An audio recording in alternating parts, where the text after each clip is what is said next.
ઘણા બધા મિત્રોના કાલે મેસેજ પણ આવ્યા કે ભાઈ મહેન્દ્રભાઈ મેષ રાશિવાળા જાતકો માટે તો આપે કહ્યું, પણ બીજી બધી જે રાશિ છે એનું પણ અમને ઈચ્છા છે, કારણ કે અમારા ઘરની અંદર પણ 2-3 રાશિઓ હોય. સ્વાભાવિક છે કે દરેકની રાશિ અલગ અલગ હોય, તો દરેકને પોતાનું એક કેવું છે એનું જીવન, એને ખબર તો છે જ કે કેવી રીતે જીવી રહ્યા છે.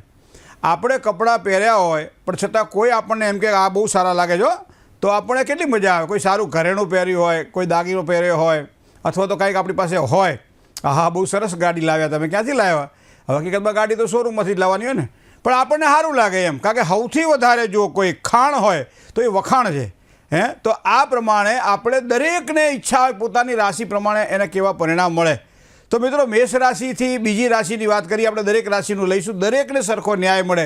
ભવિષ્ય દર્શન કાર્યક્રમમાં એવો કાયમ પ્રયત્ન કરતા રહેતા હોઈએ છીએ અને વૈદિક જ્યોતિષના માધ્યમથી ક્યાંક ને ક્યાંક અનુકૂળતા થવા માટે પ્રયત્ન કરતા હોઈએ. તો એક તો પહેલાં 2-3 મુદ્દાઓ જોઈ લઈએ કે એક તો વૃષભ રાશિને પરદેશના કામકાજમાં કઈ રીતે લાભ થાય. એક વસ્તુ એ છે કે જીવનસાથીની બાબતમાં આ લોકોને કેવા પ્રકારના સુખ મળે છે, એને કયા પ્રકારનું રત્ન ધારણ કરવું જોઈએ અને એના સ્વભાવ અને પ્રભાવને કઈ રીતે જાણી શકીએ. આટલી વસ્તુઓ આપણે ખાસ આ ભવિષ્ય દર્શનના માધ્યમથી વૃષભ રાશિવાળા જાતકો માટે જાણવા માટે પ્રયત્ન કરીશું. ચલો હવે એને છણાવટથી થોડો લઈએ. વૃષભ રાશિ એટલે સામાન્ય રીતે એમ કહેવાય છે કે 27 નક્ષત્રમાં કૃતિકા નક્ષત્રના જે ચરણ છે એમાં 1 ચરણ આવે છે, રોહિણી નક્ષત્ર છે એના 4 ચરણ આવે છે અને મૃગશીર્ષ નક્ષત્ર એના 4 ચરણ આવે છે. તો ટોટલ આ 9 ચરણની બનેલી રાશિ છે એ વૃષભ રાશિ છે. તમારા અક્ષર બ, વ અથવા તો ઉ છે, તો બ, વ અને ઉ તો એની રાશિ છે અહીંયા વૃષભ રાશિ છે. અને વૃષભ રાશિનો સ્વામી છે શુક્ર. તો શુક્ર પ્રમાણે વૃષભ રાશિના જાતકોના ગુણ અને અવગુણ તમને દેખાશે. હવે તમે જોજો, કોઈ પણ વ્યક્તિની પાસે પૈસા આવે ને તો એને એમ થાય કે ભાઈ 5 રૂપિયા મળ્યા તો 50 મળે તો સારું, 50 મળે તો કે 5,000 મળે તો સારું, 5,000 મળે તો કે 5 લાખ મળે તો સારું. વધત વધી જાય કહીએ ને આપણે, એમાં એટલું બધું આમ જેને કહેવાય ને કે આ 99ના ફેરામાં.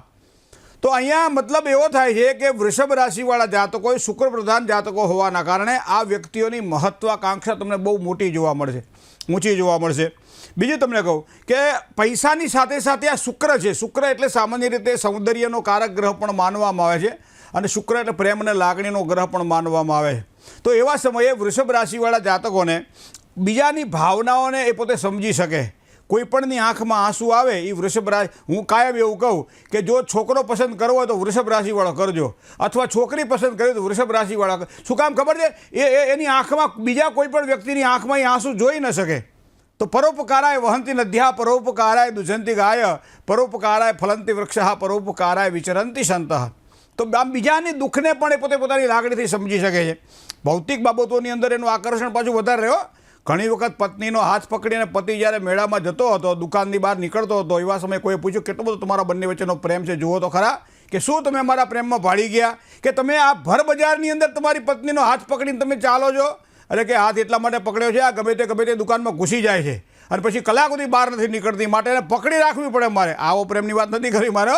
શુક્ર પ્રધાન પ્રેમ એટલે એમ કહેવાય છે કે આ વ્યક્તિઓને કાંઈક નવું જોવે તો એને લેવાની એક હોંશ હોય. લઈ શકે ન લઈ શકે 2 નંબરની વાત છે, પણ એમ થાય કે આવું સારું ટીવી મારા ઘરમાં આવે તો સારું, આવું સારું ફ્રીજ મારા ઘરમાં આવે તો સારું, આવું સારું એસી મારા ઘરમાં આવે તો સારું. કોઈ પણ ઘરમાં વાસ્તુ જોવા માટે ગયા હોઈએ, વાસ્તુ પૂજામાં ગયા હોઈએ કંઈ, તો આવું ઘર મને મળે તો આ એક સારી એક જેને કે અંદર એક ઉદાત્ત ભાવના કે આવું મને પણ મળે તો વધારે સારું. વૃષભ રાશિના જાતકોને આ વસ્તુ જોવા મળશે. મતલબ ભૌતિક બાબતોની અંદર આવા વ્યક્તિઓને તમને અધિક આકર્ષણ જોવા મળશે. સાથે સાથે એમ કહેવાય છે કે આ પૃથ્વી છે ને, એ પૃથ્વીનો સૌથી નજીકનો કોઈ ગ્રહ હોય ને તો એ શુક્ર છે. જે આ વૃષભ રાશિનો સ્વામી છે. તમને શુક્રનો તારક તમને દેખાશે, સૌથી પહેલાં આકાશની અંદર શુક્રનો તારો તમને દેખાય. તો આ પ્રમાણે અહીંયા શુક્ર પૃથ્વીની સૌથી નજીકનો ગ્રહ હોવાના કારણે પ્રેમનું પ્રતીક પણ શુક્ર છે, લાગણીનું પ્રતીક પણ શુક્ર છે, આનંદની અભિવૃદ્ધિનું પ્રતીક પણ શુક્ર છે, માનસિક સંતુલિતતાનો કારક પણ શુક્ર છે. કોઈ પણ એક નવી વસ્તુઓ જોવે અને ચહેરા ઉપર પ્રસન્નતા આવી જાય એ પણ શુક્ર છે. પોતાનો ચહેરો બીજાને ગમે એવી રીતે રાખવો આ પણ શુક્ર છે. પોતે કામ કરે બીજાને સારું લાગે એના માટે પ્રયત્ન કરવો આ પણ શુક્ર છે. ઘણા બધા લક્ષણો, ઘણા બધા ગુણો આપણને શુક્રના જોવા મળશે. કારણ કે આવા વ્યક્તિઓ પોતાની નજીકમાં જે વ્યક્તિ હોય, પોતાના અંગત વ્યક્તિ હોય, એનું વધારે ધ્યાન આપશે. તમે જોજો, અને તમારા ઘરમાં વૃષભ રાશિ હશે, તમે જાતે પણ વૃષભ રાશિવાળા હશો તો તમને ખબર પડશે કે પોતાના કરતાં બીજાનું વિશેષ ધ્યાન રાખીને આગળ વધવા માટે આપણે પ્રયત્ન કરતા હોય છે. પણ એક જ વસ્તુ છે કે એને કલ્પના અને વાસ્તવિકતામાં બહુ ખબર નથી પડતી. કલ્પનાઓમાં વિચરતો વ્યક્તિ વાસ્તવિકતા શું છે એ જ્યારે જાણી લે ત્યારે એને સાચા જીવનની એક મહત્તા સમજાય છે. અને એટલા માટે એ જે પ્રમાણે એની લાયકાત હોય ને એ લાયકાત કરતાં કાયમ હંમેશા વૃષભ રાશિના જાતકોને થોડું ઓછું જ મળશે. આ વસ્તુ તમે જોઈ લો કે વૃષભ રાશિવાળા જાતકોની જે મહત્વાકાંક્ષા, જે લાયકાત છે એ લાયકાત કરતાં તમને ઓછું જોવા મળશે. હવે આવા વ્યક્તિઓ મોટાભાગે તમે જોજો આ વૃષભ રાશિમાં શું હોય ને એની ઊંચાઈ તમને બહુ ઓછી જોવા મળશે, બહુ લાંબા બહુ જોવા નહીં મળે. સાથે સાથે ચહેરો તમે જોજો એક ભરાવદાર ચહેરો હશે તો સમજી લેવાનું આનંદ પ્રમાણ, જેને કહેવાય મોટી મોટી આંખો હોય, હસતો ચહેરો હોય, ગોળ મટોળ દેહ હોય, સમજી લેવાનો શુક્ર પ્રધાન. જે ખાવા પીવામાં બહુ જ કાળજી રાખતા હોય છે અને છતાં શરીર વધતું હોય છે. ક્યારેક ક્યારેક વાંકડિયા વાળવાળા છોકરાઓને તમે જુઓ ને ત્યારે સમજી લેવાનો શુક્ર પ્રધાન તમને જોવા મળશે. તો આવા સમયે કરલી વાળ જેને આપણે ભાષામાં કહીએ તો એ ખાવા પીવાની અંદર, મોજ શોખની અંદર આ લોકોને ખૂબ આનંદ આવતો હોય. સારું સારું ખાવાનું ક્યાં મળશે તમે એની પાસે લિસ્ટ માગો ને તો જે તે શહેરમાં રહેતા હોય ને એ આ શહેરની અંદર, આખા શહેરમાં ક્યાં કયું સારું ખાવાનું મળે એ તમારે જો જાણવું હોય તો કોઈ વૃષભ રાશિવાળાને પકડી લો, બધી જ માહિતી તમને આપી દેશે કે આ જગ્યાએ આ મળે, આ જગ્યાએ આ મળે, આ જગ્યાએ આ મળે. કારણ કે એને ખાવા પીવાનો શોખ હોય છે. બીજો અતિરેક ટાળવો જોઈએ, ખાસ કરી ગળ્યું ભોજન. એ કારણ કે વૃષભ રાશિનો સ્વામી શુક્ર છે મિત્રો, અને એવા સમયે વધારે ગળ્યું ભોજન એ વ્યક્તિને નુકસાન કરાવતું હોય છે. તો થોડુંક ધ્યાનમાં રાખવું પડશે. સામાન્ય રીતે તમે જોયો આ લોકો બીજાને ઘસાઈ છૂટવાની ભાવના, ખાસ મિત્ર મંડળની અંદર, પરિવારની અંદર એ ઘસાઈ છૂટવાની ભાવનાવાળા તમને જોવા મળે છે. જેના કારણે આવા લોકોને પોતાની જાત ઉપર અધિક વિશ્વાસ રાખવો જોઈએ અને એને સંભાળવું જોઈએ. મિત્રતા તો જાળવે છે પણ પોતાની જાતને પણ એને જાળવવી જોઈએ. હવે મિત્રો તરીકે તમે જુઓ તો બધાને મદદ કરવાવાળા આ જાતકો તમને જોવા મળશે. સાચી સલાહ પણ આપે અને મિત્રતા પણ જાળવે. મધુ વસતું જીવાગ્રે હૃદય તું હલાલમ નહીં હો. અંદર ઝેર ભર્યું હોય, મોઢા ઉપર જુઓ તો એ સંતોષ દેખાતો હોય અને એના કારણે મોઢા ઉપર એને કહેવાય કે મધ ભર્યું, એવું નહીં. અંદર છે બહાર દેખાય. સાચી સલાહ આપશે, કોઈ દળ કોઈને ખોટી સલાહ આપશે નહીં. પણ માનવી કે ના માનવી એ સામેલા ઉપર નિર્ભર કરશે. એમાં એ બહુ ઇન્ટરફિયર નહીં કરે. આ વૃષભ રાશિવાળા જાતકો તમને જોવા મળશે. તમે માતા તરીકે જો તમે વૃષભ રાશિ છો તમારી અને તમે સંતાનોને સારી રીતે ઉછેર કરી શકો છો, વૃષભ રાશિ છે તમારી, તમે એક જ વસ્તુ ધ્યાનમાં રાખો, તમે તમારા સંતાનોને કાયમ કંઈક નવું શીખવાડવા માટે પ્રયત્ન કરતા હોય. સારી સ્કૂલ એને મળે, સારા શિક્ષકો એને મળે, સારું એને ટીચિંગ એટલે સારું શિક્ષણ એને મળે અને ખૂબ જ આગળ વધે સંતાનો. આવી કાયમ વૃષભ રાશિવાળી માતાઓ પોતાના સંતાનો માટે આ ઈચ્છા રાખતી હોય છે અને પોતાના સંતાનને નવું શીખવાડે. પણ એક જ વસ્તુ ખાલી ધ્યાનમાં રાખવાની છે કે વૃષભ રાશિવાળા જાતકો સંતાનોને પ્રત્યે એવી ભાવના રાખે છે. સામાન્ય રીતે બે વસ્તુ છે, તમે એના ટ્રસ્ટી છો કે તમે એના માલિક છો. ભગવાને તમારા ઘર બાળકને મોકલ્યું છે, મતલબ તમે એના સર્વે સર્વા નથી, નિયંતા ઉપરવાળો છે. મારે તો ફક્ત મારી જવાબદારી નિભાવવાની છે. પણ ક્યારેક ક્યારે આ વૃષભ રાશિવાળા જાતકોની જે માતાઓ જે છે ને એ માલિકીનો ભાવ રાખે છે પોતાના સંતાનો ઉપર. આવું જ કરવું જોઈએ, આવી રીતે જ ખાવું જોઈએ, આમ જ એને બેસવું જોઈએ, એને બોલતા નથી આવડતું, એટલે આ બધી બાબતોની અંદર એને શું આવડે છે એ બધું ભૂલી જવાય છે અને નથી આવડતું એનું આખું લિસ્ટ એની પાસે હોય છે. તો આ વસ્તુને ખાસ ધ્યાનમાં રાખવી પડશે.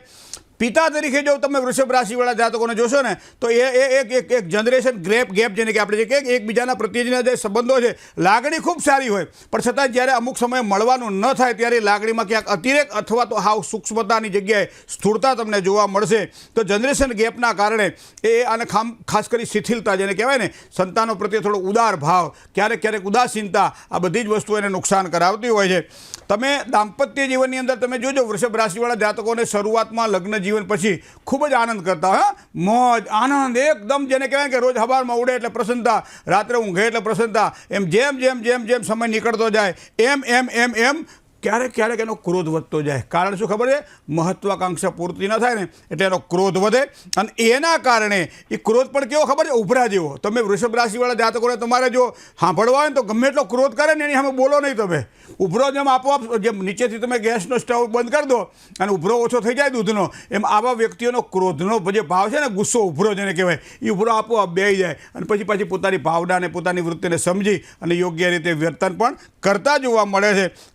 તમે જોજો મોટા ભાગે વૃષભ રાશિવાળા જે છે એના છૂટાછેડા તમને ઓછા જોવા મળશે. શું કામ? કે એકબીજાની લાગણીને સમજી શકે છે માટે. તો આ બધી વસ્તુઓ તમારે જોવાની છે. પ્રેમની અંદર તમે રોમાન્સ જુઓ, સંવેદનશીલતા જુઓ, આ બધું તમને આમાં ઉછૃખલ પ્રેમ નહીં, ખાલી લાગણી સભર પ્રેમ જ એના જીવનમાં મહત્ત્વનો હોય છે. હમેલાને સારું લાગશે એટલા માટે નહીં, પણ પોતાને સારું લાગે છે માટે આવો વ્યવહાર કરવો જોઈએ. તો વૃષભ રાશિવાળા જાતકોને આ પ્રમાણે તમને જોવા મળશે.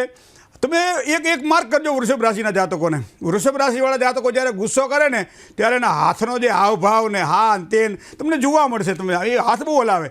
વૃષભ રાશિવાળા જ્યારે ગુસ્સો કરે કંઈ સમજાવવા પ્રયત્ન કરે ને ત્યારે એ હાથના જેને કહેવાય ને કે એની એટલું બધું એક્સપ્રેસ જોવા મળે કે વાત ના પૂછો. તમને આ વૃષભ રાશિવાળા જાતકોને ઓળખાણ માટે આવી નાની નાની બાબતો તમે સમજી લેજો અને આંખ બંધ કરીને વિચારી લેજો કે વૃષભ રાશિવાળો છે તો જ આ બધી વસ્તુ એનામાં જોવા મળે છે.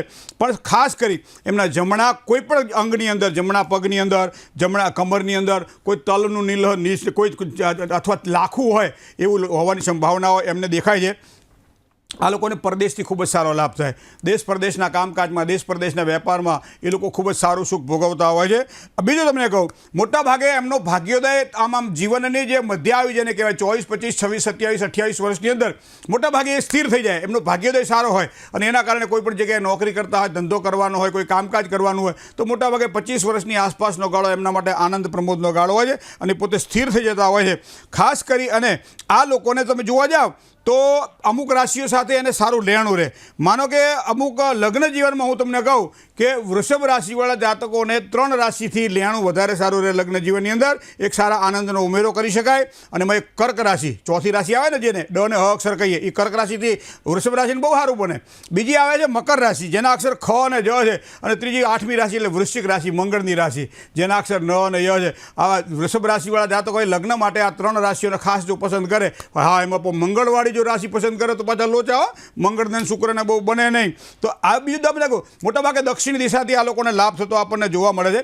દૂધિયો અને સફેદ રંગ આ લોકોનો ખૂબ જ સારો લાભ કરાવડાવતો હોય છે. કોઈ પણ સારા પ્રસંગમાં જવાનું હોય, સારું કામકાજ કરવાનું હોય ત્યારે દૂધિયો અને સફેદ રંગ જો એ ધારણ કરે તો વધારે સારી સફળતા મળે.